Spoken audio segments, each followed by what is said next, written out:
Valentine, icyaha cya mbere ushinjwa ni ukwifuza. Nijoro naganiriye n'Imana ndayibwira ngo niba udashaka yuko mba umuhanzi, ningera hari inzu nziza nzakubwira ngo uriya nzu ndayishaka, ningera hari imodoka nziza nzakubwira ngo uriya modoka ndayishaka. Nitwa Abijuru Valentina.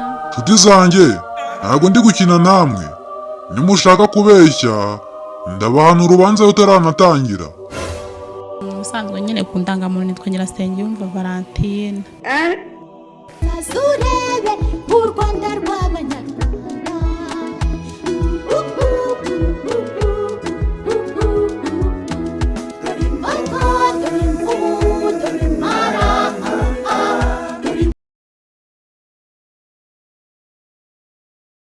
Umunsi utagenze neza ubwo abakunzi b'uwo bita Vava cyangwa se wamenyekanye cyane nka Dorimbogo badafite ibyishimo, ari umunsi w'incamugongo ku muryango wa Dorimbogo Vava, kubera ko uyu munsi wa none yitabye Imana yatabarutse. Nta kundi reka tumubwire tuti rest in paradise, agire iruhuko ridashira.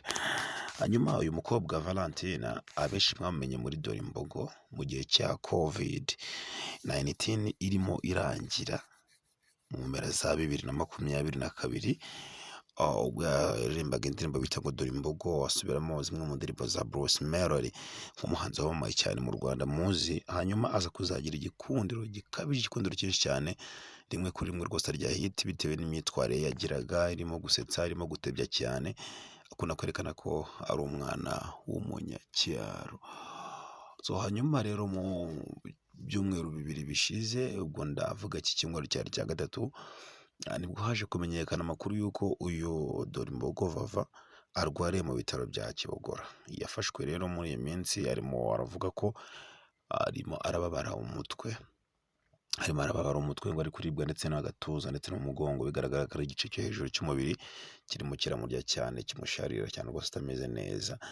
Abenshi rero ubwo abanyamakuru twamusuraga tukagira tukamukoresha bimwe mu biganiro twabishyize ku ma YouTube channel yacu, abenshi muri comment baratangira bati nta gatwiko ka YouTube, ni bya bindi bisanzwe, ni bya bifilime yakinaga biraho bisanzwe, ari kugira ngo atwikishe ibintu nk'ibyo ngibyo, ariko mu by'ukuri ibintu byari biri serious, byari biri seriye.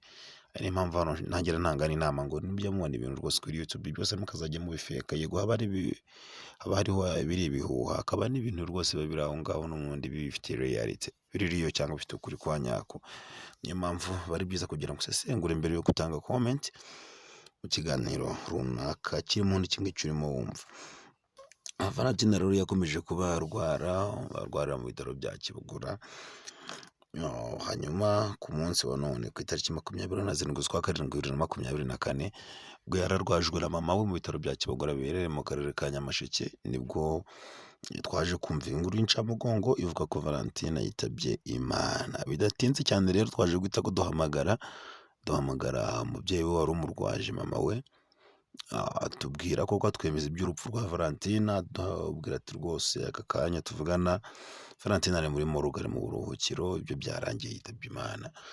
Byahise kubiba inkuru y'incamugongo, aho twese rwose turimo twumva n'agahinda kenshi mu mitima, n'agahinda kenshi kubona umwana muto wari ukiri muto cyane, wari ukiri urubyiruko w'imyaka 30 rwose muto cyane, yakaba yatuvamo akitaba Imana. Ni ibintu bibabaje cyane, ibintu bibabaje.